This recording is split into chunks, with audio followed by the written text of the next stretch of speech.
প্রিয় শৌখিন ছাদবাগানী বন্ধুরা, সকলকে আমার শৌখিন ছাদবাগান ইউটিউব চ্যানেলে জানাই সাদর সম্ভাষণ। প্রিয় ভিউয়ার্স, আপনারা যারা ছাদবাগানে বিভিন্ন প্রকার ফুল, ফল এবং সবজি চাষ করে থাকেন, তারা কেউই আসলে বাণিজ্যিক উদ্দেশ্য নয়, এরা শখের বশেই করে থাকেন। আমিও আমার ছাদবাগানে যতটুকু করেছি এগুলো শখের বশে। আর আমি প্রকৃতভাবে ইউটিউবের যে ভিডিওগুলি আপলোড করি সেগুলো আপনাদের সাথে শেয়ার করার জন্য, আপনাদের অনুপ্রাণিত করার জন্য, আপনাদের ছোটোখাটো সমস্যার সমাধানের জন্য। আমি মূলত ইউটিউবের মাধ্যমে কোনো প্রকার বিজনেস আশা করি না। ভিউয়ার্স, যারা আপনারা পারিবারিক চাহিদার পূরণের জন্য বা শখের জন্য ছাদ বাগানে এ ধরনের বিভিন্ন প্রকার গাছ বসিয়েছেন, তাদের জন্য আমি আরেকটি জিনিস আজকে শেয়ার করব, যেটি আমি আমার ছাদ বাগানে করেছি। এটি হচ্ছে আমার ছাদ বাগানের এক পাশে একটি মুরগির ঘর। দেখতে পাচ্ছেন আমি এটি খুব বেশি বড় নয়, ছোট করে করেছি। এখানে আমার যে কটি মুরগি রয়েছে আমি আপনাদের সাথে শেয়ার করব।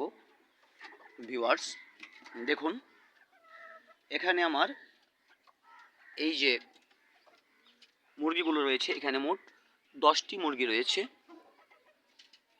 এই 10টির জন্য আমি দুটো খাবার পাত্র, একটি জলপাত্র ব্যবহার করেছি, আর ঠিক এমন একটি ঘর তৈরি করেছি।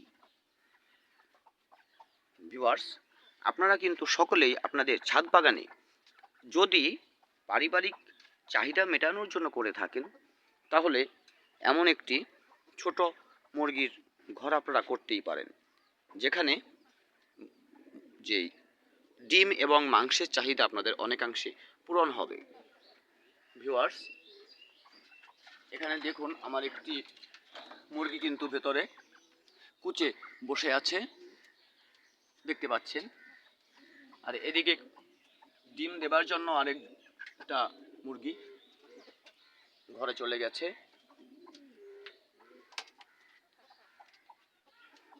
আমি মনে করি বাড়িতে এ ধরনের ছোট্ট একটি মুরগির ঘর করে নিলে বেশি কিছু না হলেও পারিবারিক চাহিদা পূরণ হয়।